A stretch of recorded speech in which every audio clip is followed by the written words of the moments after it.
Now I know this one may sound weird here, and I do think that it's very an interesting topic because there were barely any flying Autobots in the Bayverse franchise in general outside of the games and comics. But what if we turned one Decepticon into an Autobot? What if we gave Blackout a different origin story and a different way of, looking at things? What if Blackout was an Autobot in this one? Hey, this is Legendary Grimlock here, and today we're going to be discussing what if Blackout was an Autobot. So let's begin. So the only thing that's different in this is that Optimus Prime recruits Blackout to his cause. And I do think this is possible considering some of the Decepticons that were originally, Decepticons in the G1 story, like Jolt, were actually Autobots in this one. So in other words, Blackout would basically join, join the Autobots in this regard. This is actually the same way that happened with Ironhide, who originally thought about joining the Decepticons, but went away and joined the Autobots. So we're going to say that Blackout and Ironhide were very close friends before the war happened, and then when they're both standing at Megatron's speech, like in the original comic, Ironhide and Blackout both leave and get captured by Cliffjumper's team of Jazz, Prowl, Inferno, and the other Autobots as well. So this is when Blackout and Optimus Prime are Blackout and Ironhide are both offered positions in Optimus Prime's army. They both think about it and discuss it with each other, knowing that they won't be able to just remain neutral in the war for long. Otherwise, they're going to have to be, maybe forced to submit or die against Megatron, or just join the Autobots and just live to fight another day. This is when they both agree to simply join the Autobots, and I think the rest of the history actually goes on, except when Jazz is put in charge as Optimus Prime's first lieutenant in terms of ground troops and in terms of command in general. I do think Blackout would have become Optimus Prime's air commander. This is due to how Blackout thinks. Blackout is cautious and is very observant of the tactics very observant of the tactics that the Autobots and Decepticons use, and he's a good tactician as well. So I do think that while Optimus Prime definitely would have Jazz as his second in command, but I do think it would have been in terms of ground command, and I do think that Blackout would have been Optimus Prime's air commander. So I just think that, yeah, that would be pretty great. And then we would have a rivalry between him and Starscream during the war. And he would actually want to, I think the best way to say it is he would have a rivalry with Starscream. These guys would compete for air superiority, even though Starscream's a jet. But Blackout, you have to remember, is a pretty buffed out helicopter. Like, he's ridiculously buffed. So this means that the Autobots would have had two commanders and two master strategists. Jazz and Blackout would have been the two commanders of different endeavors, but still working together to benefit the Autobots. And Prowl would have been a better militaristic strategist, but Blackout still again would be a great strategist himself as well. So it's not too it's not too bad, So let's fast forward to the events of 2007. Optimus Prime would most likely still send Bumblebee to Earth, but I do think he would have definitely sent Blackout. Now here's why. Judging by how the Decepticons would have been gathering on the coordinates eventually, I do think Optimus Prime sending in one of his heavy hitters to the planet would have definitely prevented a lot of, distress and danger. Now, Blackout's color scheme would probably remain the same here, and he wouldn't have been a Decepticon, but I do think the best way he would definitely present himself as the first transformation is if he prevents a Decepticon attack. Specifically, Brawl. Yes, I do think Blackout's first appearance would actually be replaced with Brawls. And this is when we would have Blackout and Brawl squaring off, trying to evacuate the humans. And this is when we get both Lennox and Epps being saved by Blackout from, Brawl's rampage. So this means that Brawl would have been, trying to kill the humans instead and would have been far more destructive in it as well, while Blackout would have pretty much short, sweet, and simple. Brawl would have taken a much longer time, even if Blackout wasn't there anyway, and a lot of humans would have escaped because Brawl's pretty sloppy in my opinion. So this means that Brawl kind of just eliminates everything there, while Blackout, manages to rescue some humans, and he's able to successfully contain Brawl for a bit. But I do think he will retreat because Brawl just has too much firepower, and he wouldn't risk his own life to be down there for too long. But he does vow to Brawl that he will get him the next time, meaning that Brawl would basically just transform and think he just did his job. Okay, now another part that we also forgot about this is Scorponok. Scorponok is a part of Blackout and is his minicon. I do think that Scorponok would have been sent to relay the information to the, humans that they'll be getting a ride soon. But even though Scorponok does look pretty scary, I do think that it's very possible that, the humans could have warmed up to the idea of Scorponok actually helping them. Because at that point, they needed all the help they could get. And this one, we will see a Blackout's helicopter simply land, and he would explain to them what they are and what they're doing. This means that, well, Lennox will have some convincing the U.S. government to do, their own job. Meanwhile, Blackout would have also been keeping in contact with Bumblebee as well in order to make sure that, they find the Allspark in time. Once they actually, find out that Sam Witwicky has the glasses, Blackout, instead of Bumblebee, is the one to send out the distress signal to Optimus Prime and the rest of them. This means that we actually get a couple things here that happen. Number one, the Autobot cast is much bigger and much more, well equipped, with Blackout there as well. This means that, while I don't think that it would happen, I do think eventually Bumblebee still gets captured.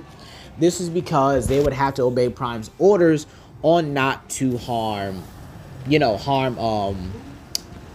guess not harm the humans. But I do think with Lennox knowing so far, Bumblebee's captured is probably not only preventable, it's probably just like he gets captured, but he doesn't get tortured. He's actually released, and then they go on to find the Allspark a bit earlier. However, I do think because of how, movies work and how plot works, Frenzy would have still eventually found his way, from it, and then he would have still reactivated Megatron. And this is when Starscream arrives as well.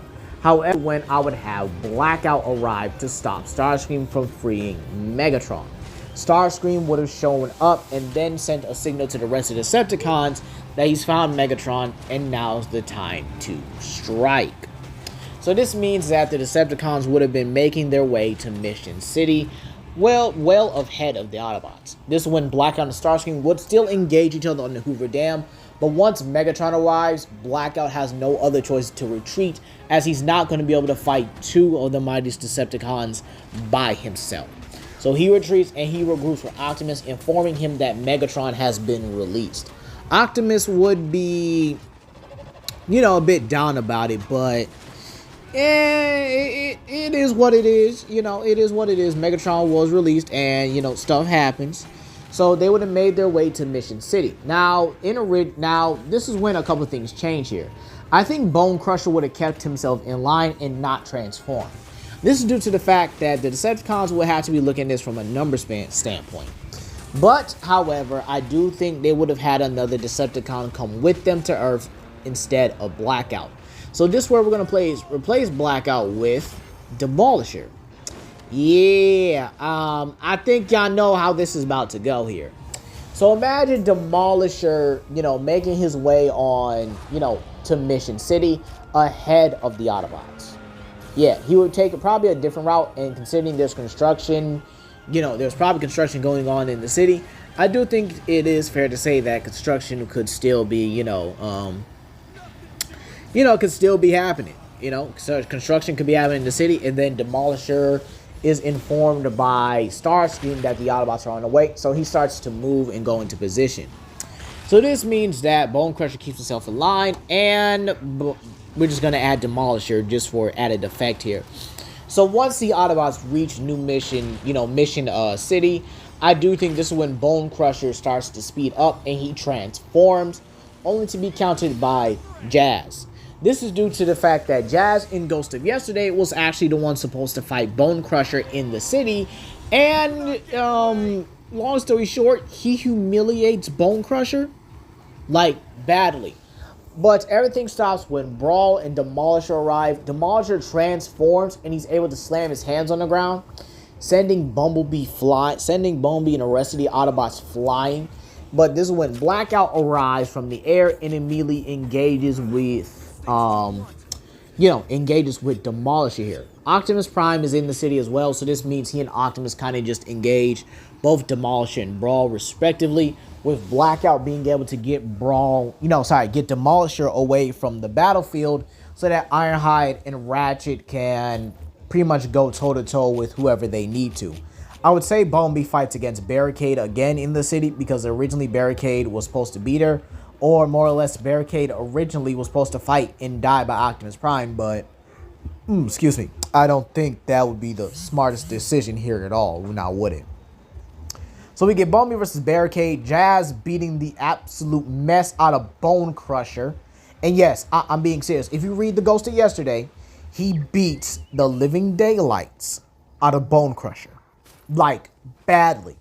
To the point where Blackout had to save him. That's how bad it was. But in this one, Blackout's an Autobot, so you know what that means. He's going to die. Yeah, poor Bone Crusher. But I do think everything kind of does change when Starscream and Megatron arrive together. Ironhide and Ratchet would definitely engage, Starscream, while Megatron simply goes after the Allspark.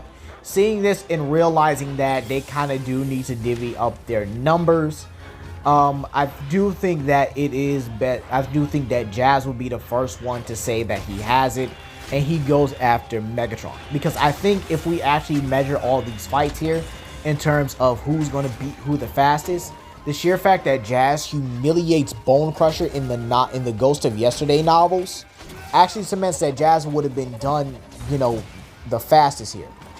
He easily would have got done the fastest, and he would have been able to pretty much deal with everything the fastest too.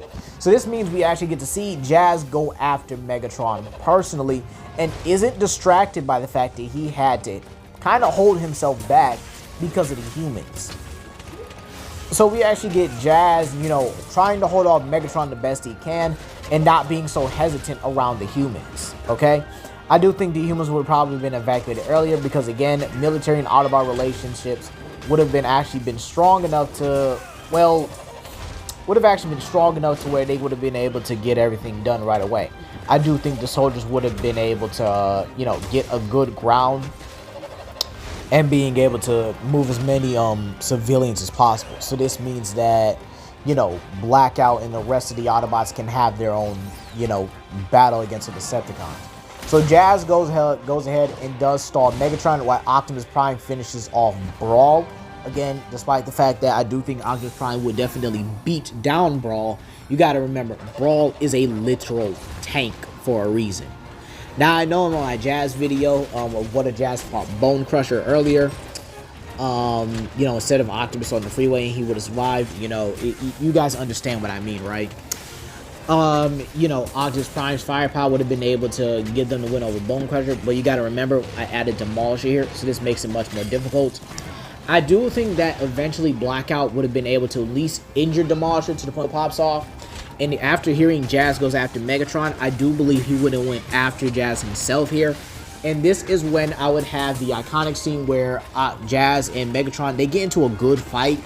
I do think Jazz would definitely put up a good fight against Megatron, but Megatron overwhelms him in sheer firepower, and I think once it becomes a gun-off, Megatron's going to overwhelm Jazz just like that one blast did, and then he's going to try to take Jazz up to the roof and rip him in half. This is when Blackout actually is able to get up there in time, and he blasts Megatron right just before he rips Jazz in half, and then he goes to catch Jazz with his grappling hooks before he hits the ground. This is when everything kind of, turns to the tide here. I do think Megatron would try to eliminate any Autobot threats as possible, because we do need Megatron to be that kind of critical threat here. So him shooting down Blackout in order for Blackout to transform and having no other choice but to fight him would definitely be a sight to see. So yeah, we have Blackout fighting against Megatron in order to protect him from Jazz. This is when Ironhide, Bumblebee, and Ratchet actually come through. I do think Starscream would have retreated like in the original after seeing both, you know, Demolisher, Barricade, and Bone Crusher and Brawl kind of just left here.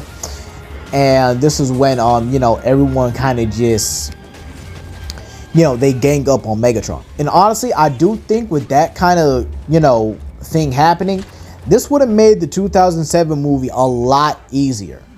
Everyone's gang up on Megatron, trying to prevent him from getting to, you know, Jazz. And then, you know, some of them break off to go and get Sam away.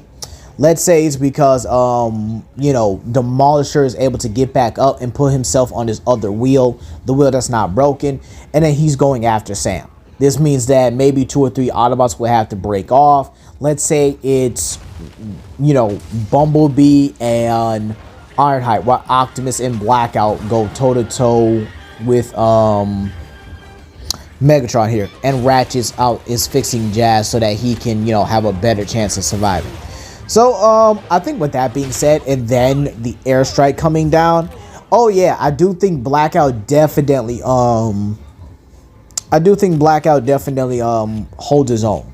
I do think Blackout in terms of, you know, in terms of like firepower, he can definitely, you know, push around Megatron for a good bit.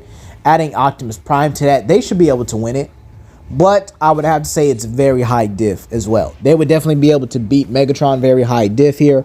Now, if we go the other route and he chases down, and, you know, Megatron chases after the Allspark after Blackout gets Jazz, I do think Blackout would then get in a way again, and he would engage Megatron. As soon as Megatron transforms lands and starts chasing Sam, I do think Blackout would have transformed and tried to, you know, he would probably like tackle Megatron to the ground. He is big enough to do it. I mean, we've seen Optimus Prime do it. He should be big enough. He's definitely just as big as Optimus, if not slightly taller than 2007 Optimus Prime. So he should be at least at least a bit taller here. So Blackout definitely would have engaged Megatron in a one-on-one fight. I do think it's probably going to be worse than what he did to Optimus. A matter of fact, he might actually kill him. But then again, it would be natural as for an Autobot to kind of basically just, you know, die during these kind of movies, as they're pretty much the common ones to die. They're always have the ones with the most heartbreaking deaths or whatever. So I do believe that eventually Megatron would try to either kill Blackout or he pretty much beat him down and toss him to the side in order to pretty much just go after the Allspark. But it is possible Blackout wouldn't be dumb enough to go after, wouldn't be brave enough to honestly, not really brave. I wouldn't be foolish enough to go after Megatron by himself, especially after he just dropped his comrade down in Decepticon-filled territory. So again, it's very likely he informs Optimus that Megatron is going after Sam, and Optimus will go after, you know, Megatron himself, because he does see himself as the only one that could really just take him on in a fight. And that's honestly the truth here. I mean, it really is no if, and, or buts about it. Optimus Prime and Megatron are literally made to just fight each other. So in all honesty, it's very prevalent that Optimus Prime does go after Megatron, and then I do think the 2007 movie would just end the same, you know. But I do think that Starscream would probably still overwhelm Blackout and Ratchet and Ironhide, leaving him to fight against Blackout by himself. And I think that would have been a great way to have that little rematch, to where Blackout actually wins in a direct confrontation with Starscream, both knowing each other, both going head to head. And then, you know, they trade the there's my little owl prowl. They both trade, you know, firepower for each other. And in all honesty, long story short, Blackout as an Autobot actually would have been beneficial. I mean, you can't tell me a flying Autobot at the same size as Blackout would not have been beneficial. This is why we should have had him in the Bayverse as an Autobot to begin with, because in all honesty, he was wasted as a Decepticon. He probably would have been wasted as an Autobot, because we know that Michael Bay really didn't care for it. But anyway, you guys, that's going to be all for today. Please comment, like, and subscribe, and share with your friends.